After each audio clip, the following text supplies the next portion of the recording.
World War I was the most disastrous war the world had yet known. Before it ended, 28 nations of Europe, Asia, Africa, and the Americas were involved, and almost everyone on Earth was affected by it. This is a survey of one phase of that war, its effect on the United States.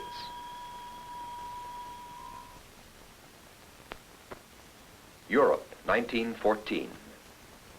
Although its history and geography were studied in American schools, Europe seemed far away to most Americans in the days when ships were the only way to get across the Atlantic. To most Americans, the problems of Europe seemed as remote as the continent itself. Since the days of Washington and Jefferson, the United States had held to a policy of no entangling alliances with European nations. There was indifference to the growing militarism and imperialism of the great powers of Europe as they competed for world markets and raw materials for new industries.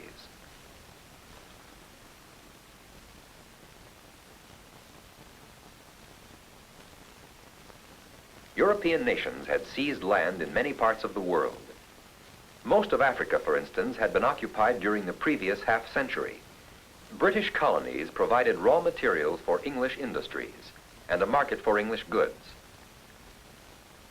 The French, keeping pace with the British, had moved into North Africa to ensure their food supply. Germany, a latecomer, was fighting for its share of world trade and demanding fuller recognition as a world power. Bitterness grew as the great powers of Europe built up huge armies and formed into two hostile camps. Each nation pledged to fight if any of its allies were attacked. One alliance included Germany, Austria-Hungary, and Italy, called the Triple Alliance. Opposing them was the Triple Entente of France, Russia, and England. These complex tensions finally exploded into war. The crisis began in June 1914, when Serbian patriots in Bosnia shot and killed the heir to the Austro-Hungarian throne, then visiting the capital, Sarajevo. As news was flashed by overseas cable, each day's headlines kept the crisis immediate and alive for the American public.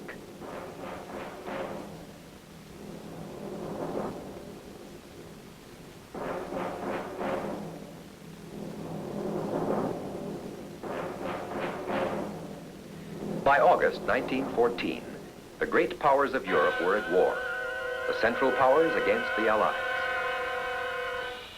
The German plan was to overwhelm France, then turn its full force on Russia. To reach France, Germany decided to march through neutral Belgium. When Belgium resisted, Germany let loose its guns on that small nation.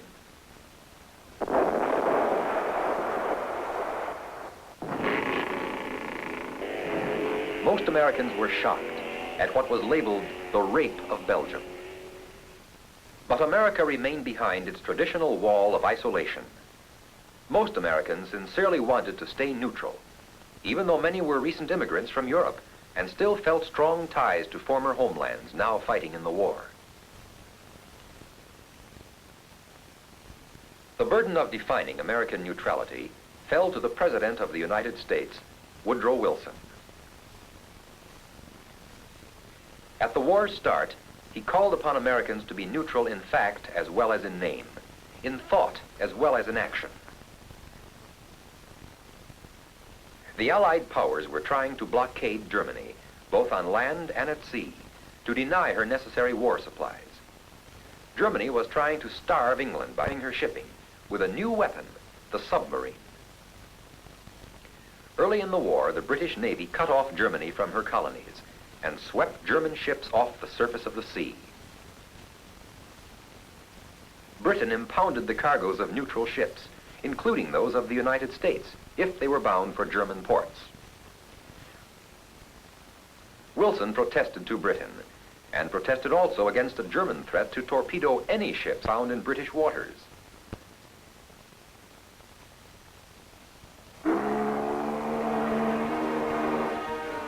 Then, as so often happens, a single incident occurred which profoundly stirred American opinion. The British luxury liner, the Lusitania, sailed from New York in May 1915. In spite of German warnings, its passenger list included many Americans.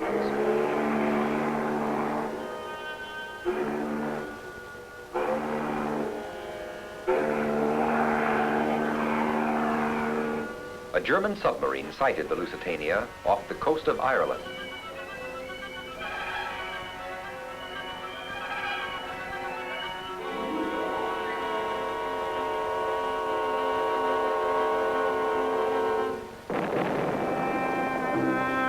Hit without warning, the Lusitania exploded and sank so fast that the loss of life was appalling.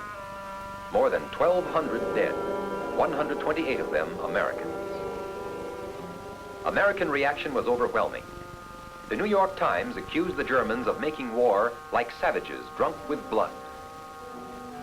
But some claimed that the unusually fast sinking was due to the explosion of a secret cargo of American-made munitions bound for Britain.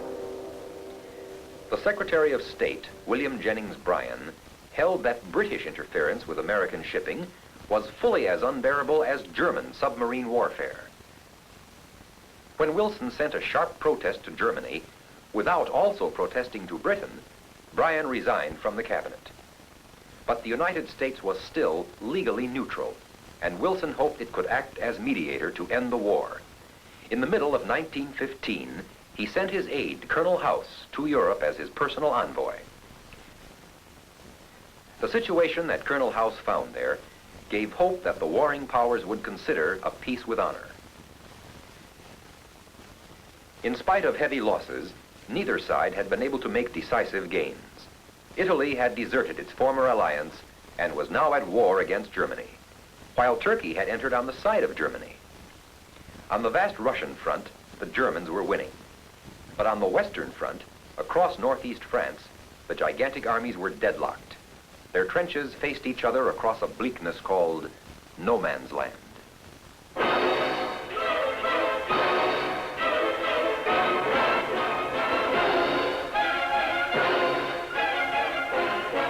To break this deadlock of the trenches, many devices of war were introduced or developed. Barbed wire to protect trenches, poison gas on the gas mask, armored tanks with guns, observation balloons for directing long-range artillery fire, and the airplane as a military weapon, with the first aerial dogfights and the first bombing raids.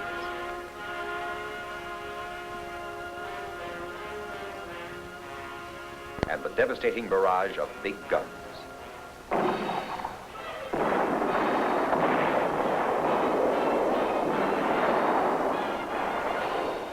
In the battles of Verdun and of the Somme in 1916, there were almost 2 million casualties, yet neither side won a decisive victory.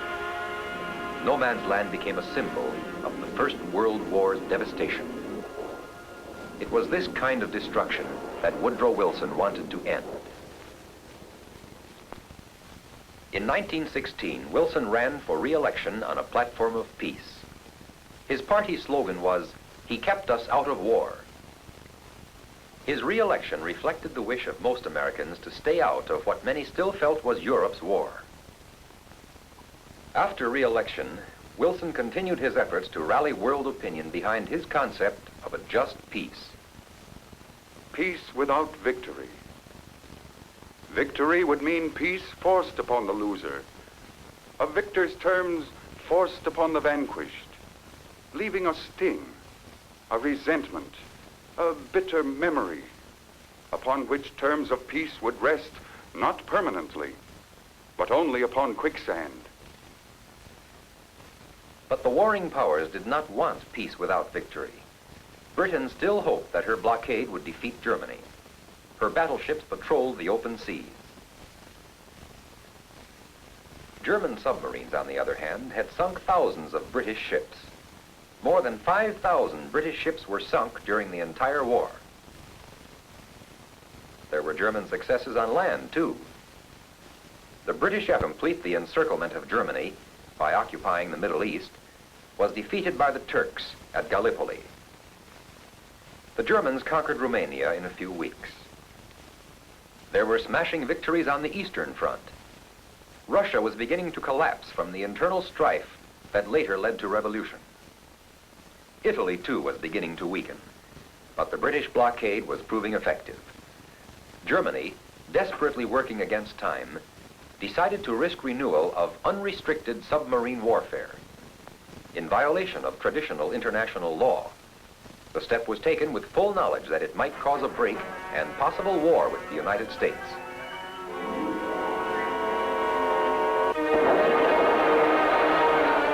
During 1 month, March 1917, 5 American ships were sunk.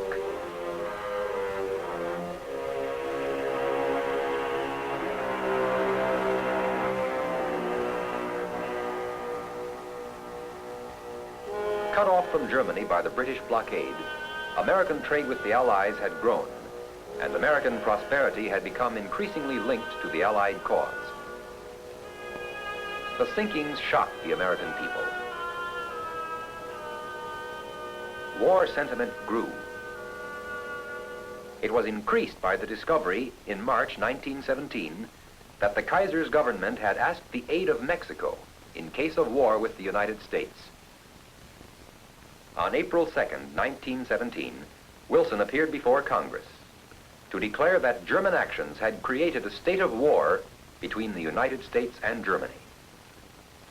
The present German submarine warfare against commerce is a warfare against mankind. The world must be made safe for democracy. Congress declared war on April 6th. Now the United States began the great conversion to war. It had almost no army at all by European standards and set out to build one.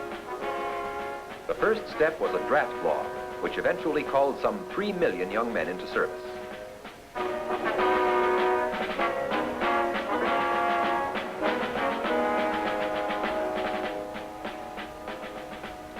The United States was faced with an unprecedented problem: raising and equipping an army to be sent across the Atlantic and sending vast amounts of war equipment and supplies to the Allies across the sea.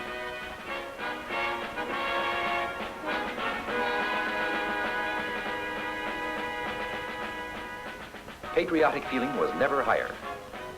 All over the country, people rallied to support the war, buying Liberty bonds, contributing to the Red Cross and other relief. Wilson set forth American war aims for all the world to know. Fight for democracy, for a universal dominion of right, to make the world itself at last free. As food and goods of war began to flow across the Atlantic on a scale never before seen in history, a powerful psychological weapon was also launched: Woodrow Wilson's 14-point plan for a just peace. Open covenants, openly arrived at. Freedom of the seas. Reduction of armaments. Equality of trade for all nations. Restoration of Belgium. Self-determination of peoples, with independence and freedom for all. And perhaps most important, a League of Nations to prevent future wars. Wilson's 14 points demonstrated the power and importance of morale in war. His plan nourished peace sentiment in Germany and Austria that may have hastened their eventual collapse.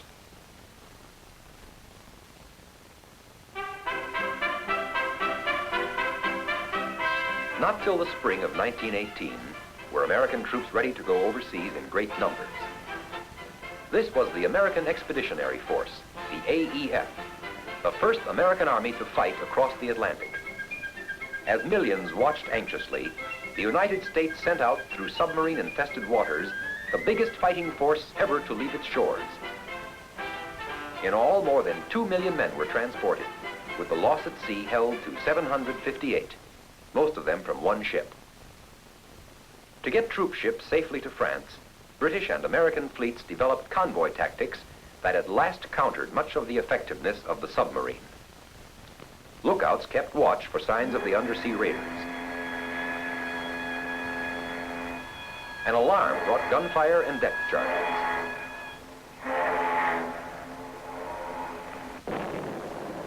In addition, an Allied mine barrier across the North Sea hindered German submarines from entering and leaving their ports.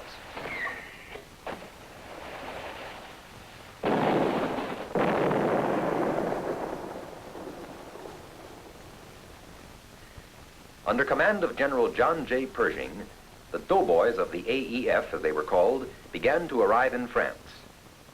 Their battle cry was, "Lafayette, we are here." It brought new life to the nearly exhausted French. But before the full weight of American aid could be felt, the Germans launched an offensive designed to end the war. Everything appeared to be in their favor. In October 1917, the Italian army cracked up and the Austrians poured out onto the plains of northern Italy. In November and December, Russian resistance collapsed, and a Russia torn by revolution asked for peace. Romania had been knocked out of the war. The British offensive in the Near East had failed. Perhaps most dangerous of all, the submarine warfare seemed to be winning, and England was in danger of starvation. In the spring of 1917, the German armies launched what they hoped would be the decisive offensive against the Allies in northern France. In March 1918, they struck at Amiens. In April at Lys. In May, June, and July, they came within artillery range of Paris itself. But the Allied lines held, and American troops saw their first large-scale fighting. The 1st Division at Cantigny, the 2nd at Chateau-Thierry, the 3rd at Belleau Wood, the 42nd, the 28th, the 32nd, and others fighting at tiny French villages and along streams whose names the soldiers could hardly pronounce. By July 17th, 1918, unable to maintain the offensive against fresh and hopeful Allied troops, the last German advance came to a halt. Meanwhile, the Allied buildup was underway, with Americans under the Allied commander, Marshal Foch.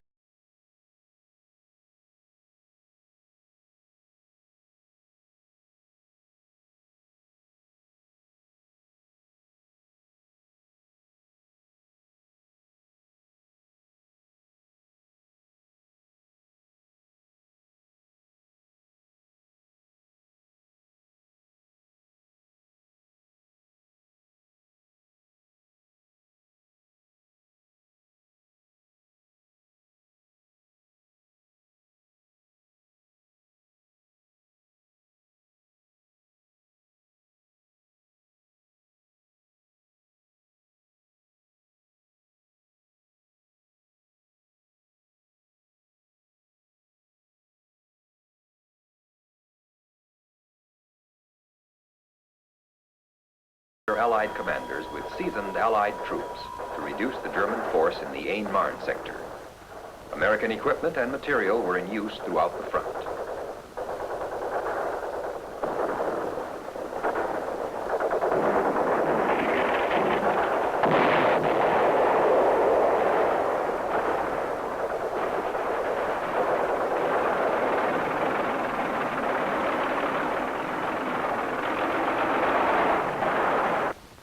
American soldiers and equipment were now pouring into France. In August 1918, Marshal Foch granted Pershing's demand for an independent American army in the field, and the American First Army was formed.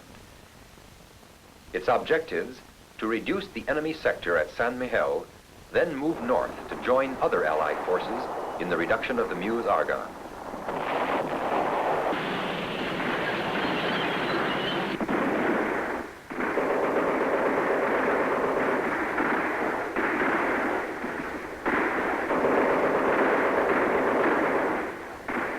The American troops gained their objectives. They were well supplied, well commanded, and above all, they were fresh and eager.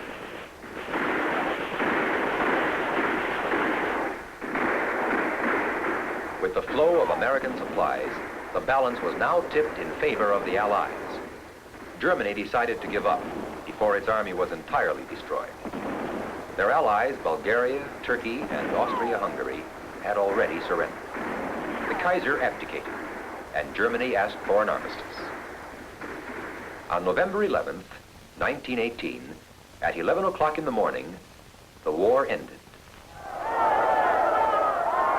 Not only for those who lived under the stars and stripes, but for all the warring nations throughout the world. Men on both sides had given their lives for causes they believed in. The dead, more than 8 million soldiers. 126,000 were Americans.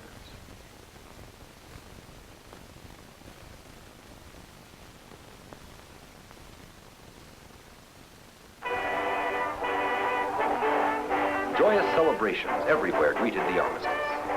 In this war, the United States had learned how to mobilize its vast strength into a major fighting force, and had learned too that the Atlantic Ocean was no longer a barrier to modern armies.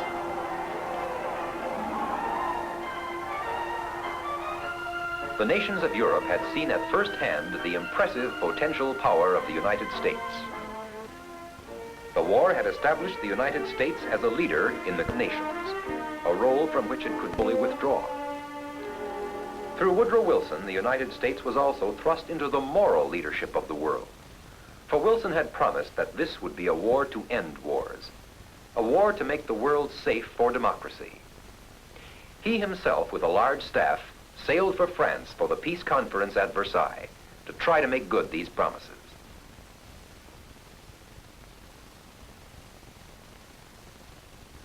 Wilson arrived in France in December 1918. There he was besieged by the people whose hearts he had stirred. There is a great tide running in the hearts of men. The hearts of men have never beaten so singularly in unison before. Men have never been so conscious of their brotherhood. Before the peace conference, Wilson visited England and Italy. Everywhere he was hailed by vast crowds. He and the democracy of which he was president had become a symbol of hope to Europe's people. A groundswell rose among the people of the world as the leaders of the great powers gathered at Versailles for the peace conference. With his capacity to interpret the aspirations of people throughout the world, Wilson was the acknowledged leader of this conference. Its working chairman was the French statesman Clemenceau.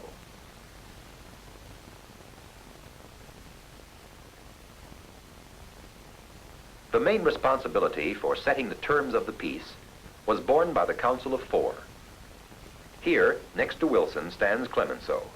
Beside him is Orlando of Italy, and next to him the British war leader David Lloyd George. These three men had spent their lives dealing with the kinds of pressures and interests that had brought on the war, and they were not ready to accept the views of Woodrow Wilson, president of a nation with no territorial ambitions.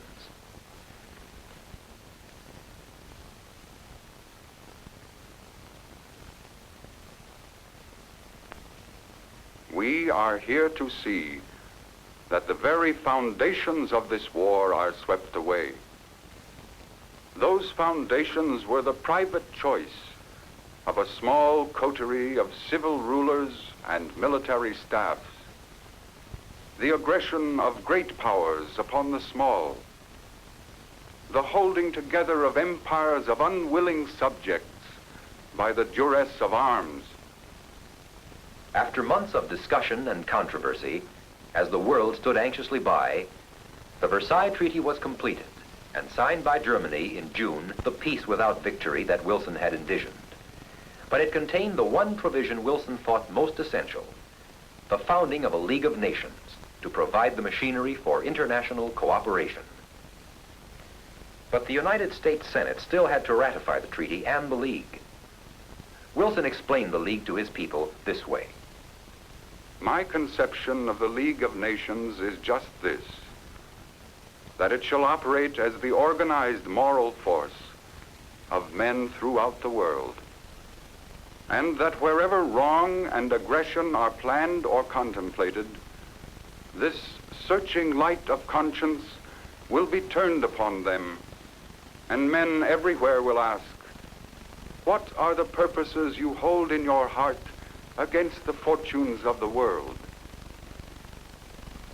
Although a majority of the Senate voted for ratifying the Versailles Treaty, Wilson was unable to get the necessary two-thirds vote. The League of Nations met, but was repudiated by Wilson's own government. For many Americans were not yet ready to accept the position of world leadership which the war had thrust upon the United States. As Europe searched for a way to dig itself out of the ruins of the war, the United States returned to its traditional policy of isolation. But a new generation of American school children, as they studied the revised map of Europe, could no longer think of it as very remote from the United States. Czechoslovakia is now a republic whose capital is Prague. The town of Sarajevo now lies in the center of Yugoslavia. Danzig is now a free city at the head of the Polish corridor.